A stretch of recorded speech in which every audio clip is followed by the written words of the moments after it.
Hallelujah. तेरा धन्यवाद यीशु राजा। पिता परमेश्वर, हम आपका धन्यवाद करते हैं, आपकी महिमा करते हैं, आपकी तारीफ करते हैं, आपके चरणों में आते हैं। और इस समय हम आपकी बड़ाई करते हैं, क्योंकि आप महिमा के योग्य हैं, तारीफ के योग्य हैं। यीशु मसीह के नाम में हम एक एक लोगों को प्रभु आपके नियंत्रण में देते हैं। तेरे प्रिय बेटे और बेटियों को प्रभु हम आपके लहू में कवर करते हैं। जितने लोग पिता परमेश्वर हमें ऑनलाइन देख रहे हैं, ऑनलाइन सुन रहे हैं, इस YouTube के माध्यम से जो बातें प्रभु आपकी गुप्त भेद की बातें हैं, वो लोगों तक पहुंचाने में जो प्रभु आपने हमें मदद किया, इसके लिए धन्यवाद करते हैं।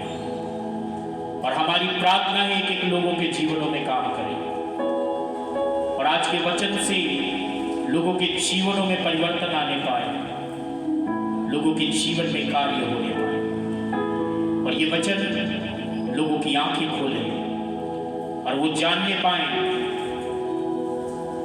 कि जिस अगुवे को परमेश्वर ने कलीसिया में नियुक्त किया है, वो अगुआ 2 गुना आदर के योग्य है। पवित्र आत्मा, आइए हमारी बुद्धि को अपने नियंत्रण में लीजिए, हमारी जबान को कंट्रोल करिए और पवित्र आत्मा हमसे होकर बातचीत करिए। सारी बातों में महिमा पिता आपको देते हैं और प्रार्थना यीशु मसीह के नाम से मांगते हैं, आमीन। सालों में विवन जीसस मैसेंजर मिनिस्ट्री में एक बार फिर से हम आप सभी का स्वागत करते हैं और मैं आशा करता हूं कि आप और आपका परिवार प्रभु यीशु मसीह में सुरक्षित हो। मेरे प्रियो, परमेश्वर का वचन आज मुझसे और आपसे जिस विषय के ऊपर बात करना चाहता है, वो विषय है कि अपने अगुवे के अधीनता में रहना। अपने अगुवे के अधीन रहो। आज दुनिया के अंदर बहुत सारी जगहों पे अगर हम देखें तो विश्वासी कलीसिया अपने अगुवे के अधीनता में नहीं रहती, अपने अगुवे के विरोध में चली जाती और अपने अगुवे के विरोध में बातें करती है। मैं आपको बताना चाहता हूं कि हर एक परमेश्वर का दास किसके द्वारा नियुक्त किया गया है। जब हम प्रेरितों के काम उसकी 20 के 28 को पढ़ते तो वहां पर लिखा है, पवित्र आत्मा ने सेवकों को कलीसिया में अध्यक्ष ठहराया है। हर एक अगुआ पवित्र आत्मा के द्वारा नियुक्त किया गया है। अगुआ अपनी मर्जी से नहीं आ गया और कोई भी सेवक अपनी मर्जी से सेवा करना शुरू नहीं किया। अगुआ पवित्र आत्मा के द्वारा नियुक्त किया गया है और पहला पत्रस 5:2 में लिखा है, हम जितने अगुवे हैं, जितने सेवक हैं, वो सब कलीसिया के रखवाले हैं। परमेश्वर ने उनको एक रखवाला करके कलीसिया में नियुक्त करके दिया है। और जब परमेश्वर ने अपना अगुआ हमें दिया है तो हमें उस अगुवे की अधीनता में रहना चाहिए।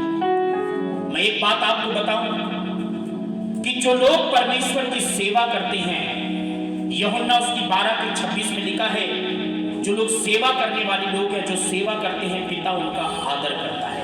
लेकिन आज लोग निरादर करते हैं, परमेश्वर के दासों को गालियां बकते हैं, परमेश्वर के दासों को उल्टी सीधी बातें कहते हैं, परमेश्वर के सेवकों के विरोध में बोलते हैं। मैं आपको कहना चाहूंगा कि परमेश्वर के दासों के विरोध में मत जाओ। परमेश्वर इजाजत नहीं देता। परमेश्वर का वचन क्या कहता है? इब्रानियों 13:7 में लिखा है, जिन्होंने तुम्हें परमेश्वर का वचन सुनाया, उन अगुओं को हमेशा स्मरण रखो, उनकी अधीनता में रहो, उनको याद रखो, उनको भूलो मत, उनको छोड़ो मत। इब्रानियों 13:17 में लिखा है कि जो तुम्हारे अगुवे हैं उनकी बात मानो। आज कई लोग प्रचार सुनते हैं, अगुआ जो कहता है उसकी बातों को सुनते हैं लेकिन पालन नहीं करते। यहां पर कहता अपने अगुवे की बात मानो। दूसरी बात, अपने अगुवे के अधीनता में रहो। क्या मानते हो? अगर परमेश्वर का दास अगर खरी शिक्षा दे और परमेश्वर का दास अगर खरी बातें बोले तो लोग उससे नफरत करने लगते हैं, उससे बैर करने लगते हैं, उसको पसंद नहीं करते। लेकिन यहां परमेश्वर का वचन हमें सिखाता है और परमेश्वर का वचन हमें यहां पर बोल रहा है कि हमें अपने अगुवे की अधीनता में रहना चाहिए। क्यों? पहला थिस्सलुनीकियों 5:12 में लिखा है, अगुवे की बातों को मानो। मानो कहां मानते हैं? इधर से सुनते और इधर से निकाल देते, मानकर हम उसको पालन कहां करते हैं? बाइबल में लिखा है पहला तीमुथियुस 5:17 में कि जो अगुवे हैं वो 2 गुना आदर के योग्य है, डबल आदर के योग्य है। उनका आपको ज्यादा सम्मान करना चाहिए। अगुवे ऐसे ही नहीं आ गए, परमेश्वर ने उनको कलीसिया में नियुक्त किया है। और आज इस पहले भाग में हम इस बात को सीख रहे हैं कि हमें अपने अगुवे की अधीनता में रहना है।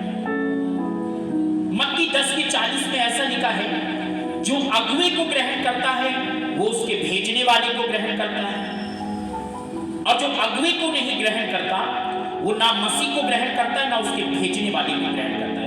मत्ती 10:40 में लिखा है, जो अगुवे को ग्रहण करता है, यीशु ने कहा वो मुझे ग्रहण करता है, और वो मुझे ही नहीं वरन मेरे भेजने वाले को भी ग्रहण करता है। अगर आप अगुवे को ग्रहण नहीं करते तो इसका मतलब है आप प्रभु को भी ग्रहण नहीं करते। लूका 10:16 में लिखा है, जो अगुवे को तुच्छ जानता है वो प्रभु को तुच्छ जानता है और उसके भेजने वाले को भी तुच्छ जानता है। मैं आपको एक ही बात कहना चाहूंगा, यदि आप परमेश्वर के दासों के खिलाफ में बोलते हैं तो आप अपनी जबान को कंट्रोल करके रखना है, अपनी जीभ को कंट्रोल करके रखना है। अगर गलती से भी आप, गुप्त में भी आप अगर परमेश्वर के दासों के बरखिलाफ बोलते हैं, चाहे परमेश्वर का सेवक छोटा हो या बड़ा हो, हमें किसी भी प्रभु के दास के खिलाफ में नहीं जाना चाहिए। बाइबल से मैं एक उदाहरण को बताना चाहूंगा। जब साउल राजा दाऊद को मारने के लिए घूम रहा था, तब उस समय वो राजा भी नहीं बना था। जब साउल दाऊद को मारने के लिए घूम रहा था और उसको मारना चाहता था, उसकी तलाश में था, उसकी खोज में था। आपको मालूम है सबसे बड़ी बात, दाऊद को कई बार मौका मिला कि वो साउल को मारे, लेकिन दाऊद ने साउल के ऊपर हाथ नहीं उठाया। लोगों ने कहा भी, उसके कर्मचारियों ने, उसके साथी लोगों ने कहा, तूने क्यों नहीं मार दिया?